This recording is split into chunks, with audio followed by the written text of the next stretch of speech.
जनक जी ने शतानंद जी को भेजा है कि आप जाके गुरुदेव विश्वामित्र जी को बुला के ले आइए। विश्वामित्र जी के को समाचार मिला। विश्वामित्र जी भगवान राम लक्ष्मण से कहते हैं, चलो आज देखो विधाता किसको बड़ाई देते हैं, आज देखो किसको बड़ाई मिलेगी।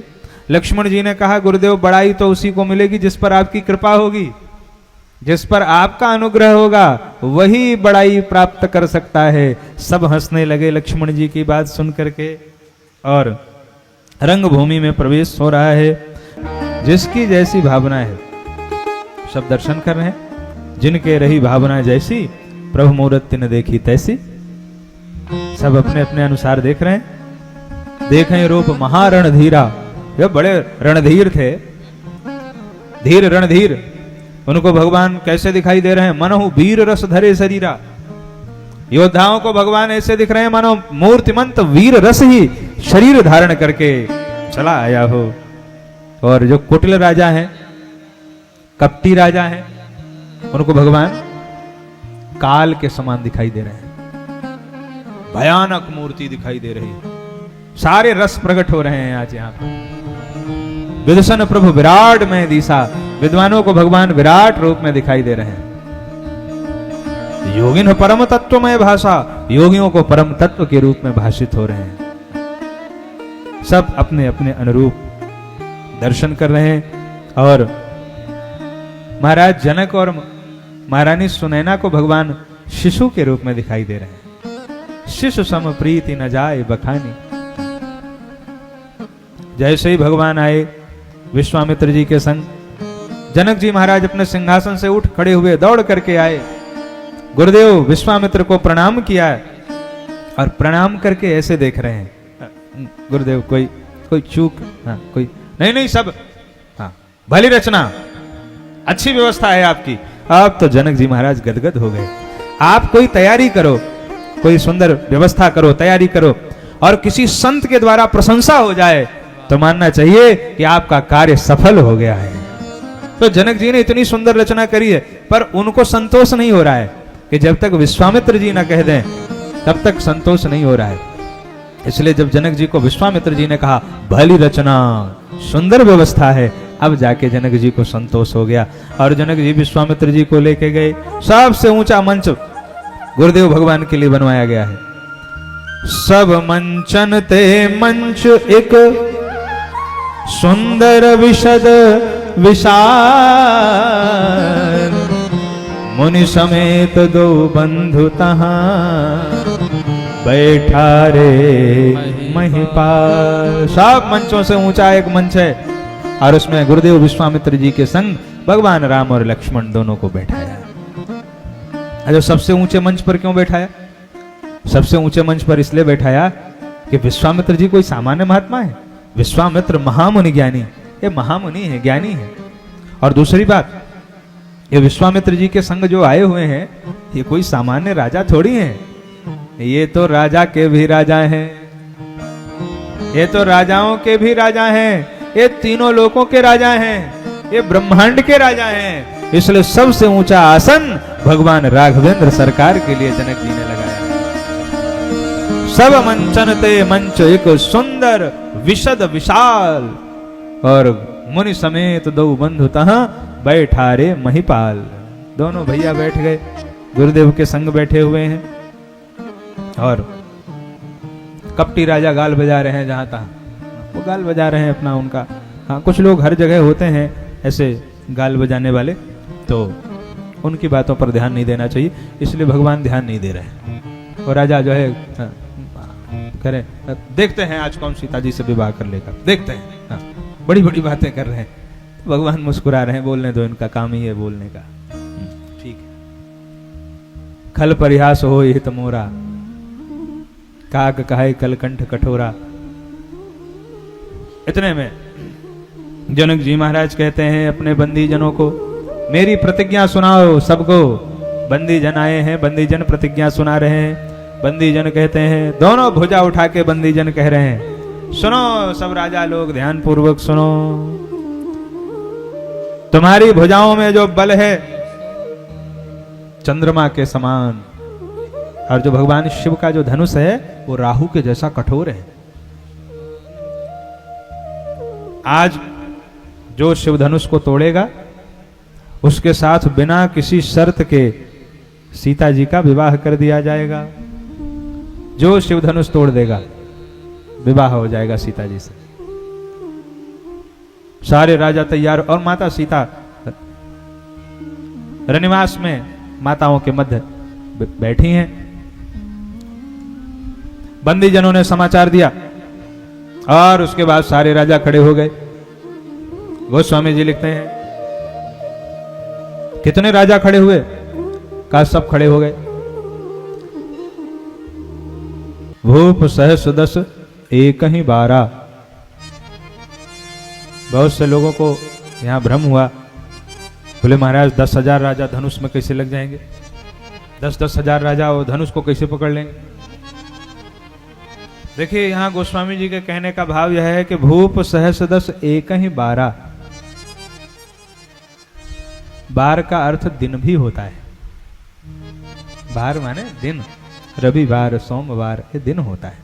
तो भूप सहस दस एक ही 12, एक ही दिन में ये सब प्रतियोगिता चली। दूसरी बात हम तो ये कहेंगे कि देखिए एक कविता है, कविता में गणित नहीं लगानी चाहिए। गणित लगाने से कविता का जो रस है वो चला जाता है। मेघनाद सम कोटि शत जोधा रहे उठाए,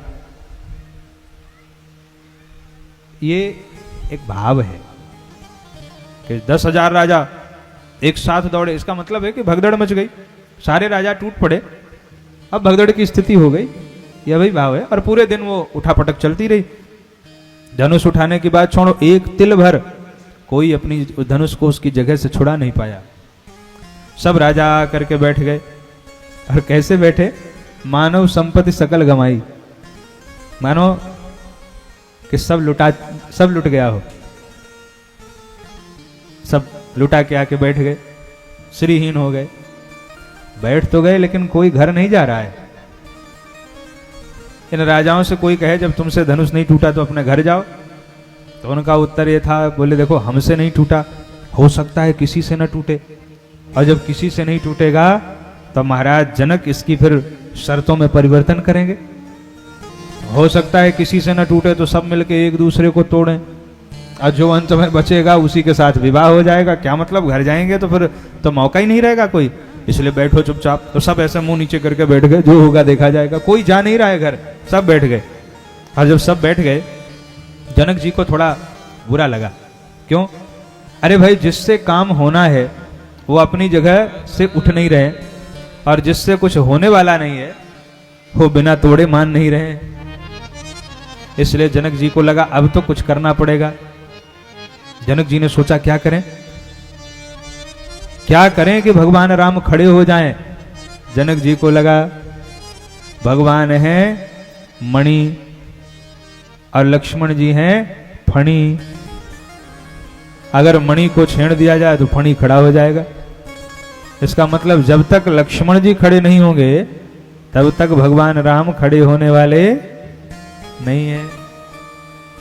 देखो जैसे हम लोग झंडा ऊंचा करते हैं ना, 15 अगस्त को, 26 जनवरी को, हाँ, झंडा ऊंचा रहे हमारा। क्या कहते हैं? झंडा ऊंचा, और डंडा ना उठाओ, डंडा ना उठाओ, कहो झंडा ऊंचा रहे हमारा। बोलो झंडा ऊंचा होगा। झंडा ऊंचा करने के लिए पहले डंडे को उठाना पड़ेगा, और अगर डंडा उठ गया तो झंडा अपने आप ऊंचा हो जाएगा। तो भगवान राम की यश पताका फहराने के लिए लक्ष्मण जी का जो चरित्र है वह डंडे के समान है। रघुपति कीरत विमल पताका, पताका माने ध्वजा पताका, और लक्ष्मण जी दंड समान भय जस जाका। भगवान की पताका फहराने के लिए जो लक्ष्मण जी का चरित्र है वह डंडे के समान है। तो जनक जी ने सोचा अगर डंडा उठ जाए तो झंडा अपने आप ऊंचा हो जाएगा, लक्ष्मण जी अगर खड़े हो जाएं तो भगवान राम की पताका अपने आप फहरा जाएगी। पर जब तक लक्ष्मण जी खड़े नहीं होंगे तब तक तो पताका, तब तक तो भगवान की पताका का पता ही नहीं चलेगा। जब लक्ष्मण जी खड़े होंगे तभी पताका फहराएगी। जनक जी ने सोचा लक्ष्मण जी कैसे खड़े होंगे? तब उनको लगा कि लक्ष्मण जी को खड़ा करने का एक ही उपाय है कि अगर मेरी वाणी से किसी प्रकार भगवान का अपमान सिद्ध हो तो लक्ष्मण जी खड़े हो जाएंगे कि लक्ष्मण जी हैं फणी और भगवान राम है उनकी मणि, और मणि को छेड़ दिया जाए तो फणी अपने आप खड़ा हो जाता है। जनक जी ने सोचा अगर थोड़ा मणि से कुछ छेड़खानी हो जाए तो फिर अपने आप लक्ष्मण जी खड़े हो जाएंगे। तो जनक जी कहते हैं भैया कह दिया, अब कोई बुरा मत मानना, कोई बुरा मत मानना। राजा लोग देखने लगे क्या कहने जा रहे हैं, लक्ष्मण जी देख रहे हैं क्या कहने जा रहे हैं। जनक जी ने कहा कोई बुरा मत मानना, मैंने प्रण किया था कि जो शिव धनुष को तोड़ेगा उसके साथ सीता जी का विवाह करूंगा। अरे इस शिव धनुष को तोड़ने की बात छोड़ दो, कोई इस धनुष को एक तिल भी धरती से डिगा नहीं पाया। इसलिए जाओ अपने अपने घर, सब जाओ अपने अपने घर। ये धरती वीरों से खाली हो गई, धरती वीरों से खाली हो गई। अगर मुझे पहले पता होता तो मैं ऐसा प्रण करके कभी अपनी हंसाई नहीं करवाता। जनक जी ने कहा जाओ अपने अपने घर जाओ सब। अच्छा क्रोध है नहीं, उनको दिखावा कर रहे हैं, सही सही क्रोध नहीं आया था, जानबूझ के थोड़ा जाओ अपने अपने घर। ऐसे कभी कभी बड़े बुजुर्ग होते हैं ना, गुस्सा नहीं करते, ऊपर से, इसलिए लिखा है गोस्वामी जी ने, बोले वचन रोष जनु साने। मानो क्रोध से सना हुआ वचन बोल रहे हैं, पर हकीकत में वास्तव में उनको क्रोध नहीं है। ज्ञानी को कभी क्रोध नहीं आता है। क्रोध की द्वैत बुद्धि बिन अद्वैत की बिनु अज्ञान। अज्ञानी को क्रोध आता है, ज्ञानी को क्रोध नहीं आता है। जनक जी ज्ञानी है, क्रोध नहीं आया, बस क्रोध का अभिनय कर रहे हैं। जाओ अपने अपना घर जाओ, जाओ, ऐसे ऊपर से बोल रहे हैं। लिखा न विधि वैदेही विवाहु, ब्रह्मा जी ने सीता का विवाह लिखा ही नहीं है। और बिल्कुल सही कह रहे हैं, एकदम सही कह रहे। क्या, अरे ब्रह्मा जी क्या विवाह लिखेंगे भाई, जो सारे जगत के माता पिता हैं उनके विवाह में तो ब्रह्मा जी खुद ही भूल गए थे। निज करनी कछु कतहु न देखी। जो सारे जगत के माता पिता हैं उनका विवाह लिखने की सामर्थ्य किसी के अंदर नहीं है। इसलिए जनक जी अगर क्रोध में भी कह रहे हैं तो सत्य कह रहे हैं। जाओ अपने अपने घर जाओ, लेकिन जा कोई नहीं रहा है, उठ कोई नहीं रहा है। जनक जी कह रहे हैं पर जा कोई नहीं रहा है।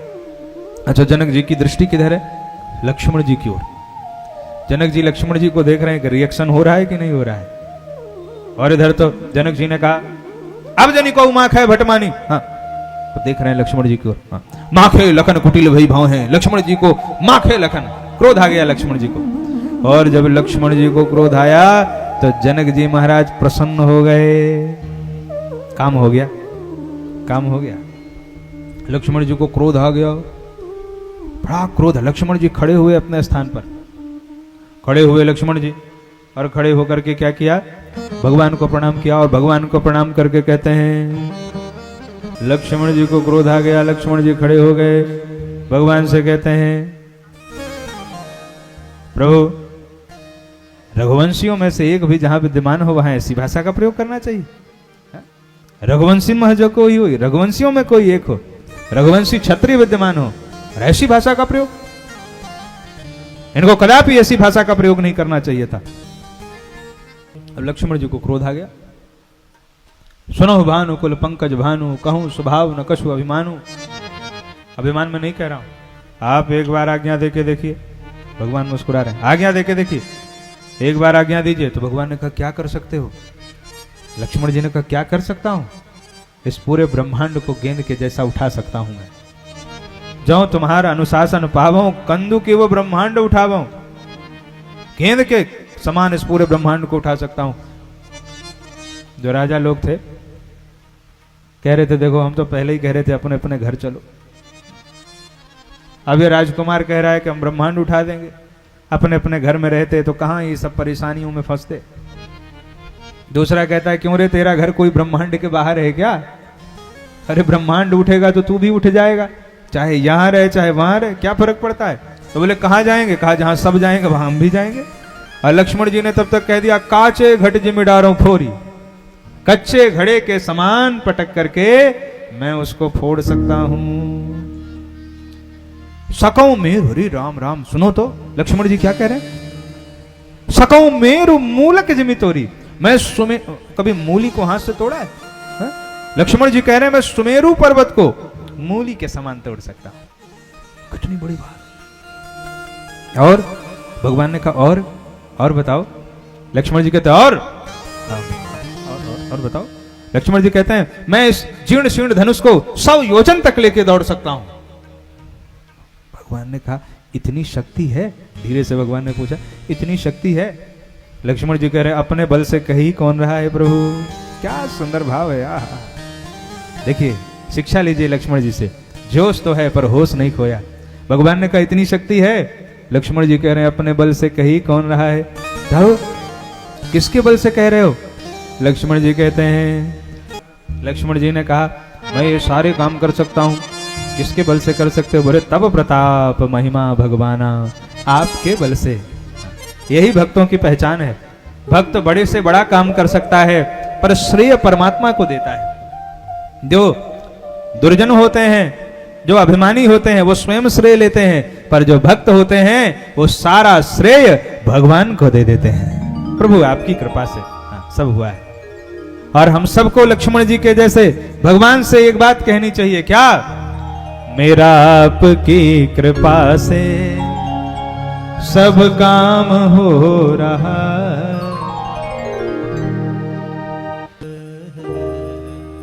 सब करने कराने वाले आप ही हो प्रभु, ऐसा भाव हो। लक्ष्मण जी कहते हैं मैं सब कर सकता हूं, आत्मविश्वास की कमी नहीं है, लेकिन आपके बल से। तब प्रताप महिमा भगवाना, हे भगवान। यहां भगवान शब्द से संबोधित किया है। किसके प्रताप से? अड़ोसी पड़ोसी के प्रताप से नहीं, भगवान के प्रताप से मैं ये सारे काम करता। हम संसार के प्रताप से कुछ नहीं कर सकते। यदि कुछ कर सकते हैं तो केवल परमात्मा के प्रताप से कर सकते हैं। इसलिए लक्ष्मण जी ने भगवान शब्द का प्रयोग किया। तब प्रताप महिमा भगवाना। तो बापुरो पिनाक पुराना, ये छोटा सा पिनाक कौन सी बड़ी बात। तो लक्ष्मण जी ने जब क्रोध में आके वचन कहे, धरती कांपने लगी।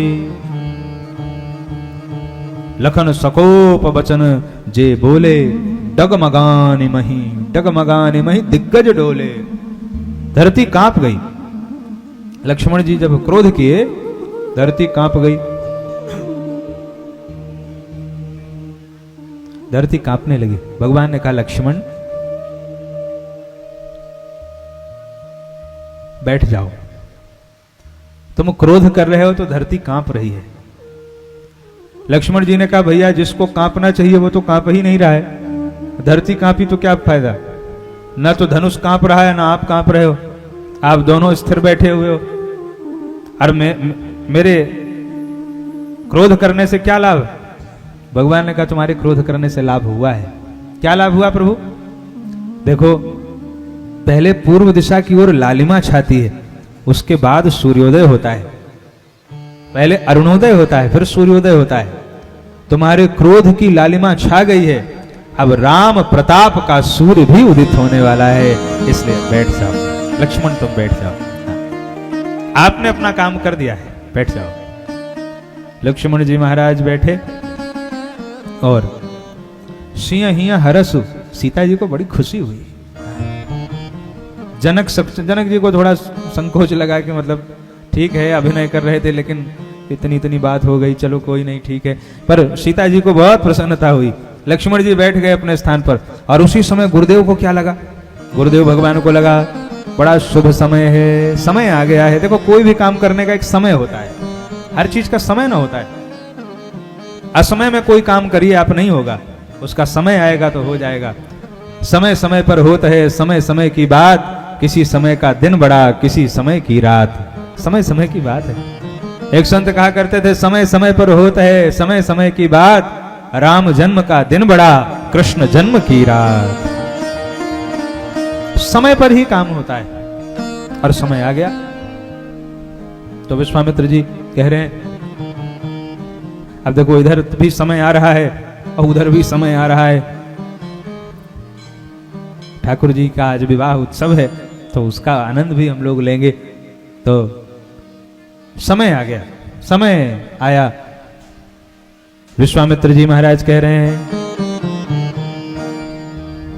कह दिया, उठो राम उठो, भंजो भव चापा और मेटहु तात जनक परितापा। जनक जी महाराज जानते हैं भगवान जब भी कोई कर्म करते हैं तो फल की इच्छा से नहीं करते, इसलिए कहा मेटहु तात जनक परितापा, जनक जी के पश्चाताप को मिटा दीजिए। और जब जनक जी के दूतों ने कहा था तो क्या कहा था, जो शिव धनुष तोड़ेगा उसके साथ सीता जी का विवाह हो जाएगा। विश्वामित्र जी कह रहे हैं, उठो राम भंजो भव चापा मेटहु तात जनक परितापा। गुरुदेव के वचन को सुन के भगवान राम अपने स्थान पर खड़े हुए हैं, गुरुदेव को प्रणाम किया है। सुने गुरु वचन चरण सिरु नावा, और हरस विषाद न कशूर आवा। न हर्ष है न विषाद है, हाँ न हर्ष है ना विषाद है, आनंद ही आनंद हो रहा है। भगवान चल रहे हैं, गणेश भगवान को मना रहे हैं। कौन? जनकपुर के नर नारी। क्यों मना रहे हैं? हे गणेश बाबा, जितना पुण्य हो हमारा सब ले लीजिए, जितना जो कछु पुण्य प्रभाव हमारे, जितना पुण्य किए हो, जितना माला वाला जपे हो, जितना पूजा पाठ किए हो, सारा पुण्य हमारा ले लीजिए, बस एक कृपा कर दीजिए, एक कृपा कर दीजिए। सब नर नारी मना रहे हैं, एक कृपा कर दीजिए बस। क्या? कि हमारे प्रभु रामचंद्र शिव धनुष को तोड़ लें, बस इतनी कृपा। हे गणेश भगवान इतनी कृपा कर दीजिए बस। ठाकुर जी धनुष तोड़ने के लिए जा रहे हैं और हमारे राघवेंद्र सरकार धनुष के नजदीक पहुंचे हुए हैं, धनुष तोड़ने के लिए ही जा रहे हैं। ठाकुर जी धनुष तोड़ने के लिए गए, सीता जी को बहुत कष्ट हो रहा है, कैसे तोड़ पाएंगे कैसे तोड़ पाएंगे, तो बार बार मना रही हैं सबसे। गणेश भगवान की वंदना कर रही हैं, भोलेनाथ की वंदना कर रही हैं, सबकी वंदना कर रही हैं। और उसके बाद हमारे सरकार जो है धनुष के नजदीक गए हैं, भगवान ने धनुष को प्रणाम किया है, परिक्रमा लगाई है, लक्ष्मण जी को सावधान किया है, लक्ष्मण सावधान हो जाओ मैं धनुष तोड़ने जा रहा हूं। लक्ष्मण जी अपने स्थान पर खड़े हुए हैं और चरण के अंगूठे से ब्रह्मांड के केंद्र को दबा दिया है। भगवान धनुष तोड़ने के लिए तैयार हो रहे हैं। भगवान ने उसी समय धनुष को उठाया, धनुष की आकृति पूरे आकाश में व्याप्त हो गई और एक क्षण के मध्य भाग में भगवान ने धनुष के 2 खंड कर दिए। बोल राजा रामचंद्र भगवान की। भगवान ने धनुष के 2 खंड किए हैं और सब प्रसन्न हो गए। शतानंद जी अब माता सीता को आदेश दे रहे हैं। शतानंद तब आयसु दीन्हा और सीता गमन राम पहि कीन्हा। माता सीता भगवान राम के पास आ रही हैं और सीता जी के साथ में उनकी सखियां भी आ रही हैं। ठाकुर जी को वरमाला पड़ने वाली है। भगवान रामभद्र को जयमाला हाथ में लेकर के किशोरी जी आ रही हैं। बोलो सीता मैया की जय।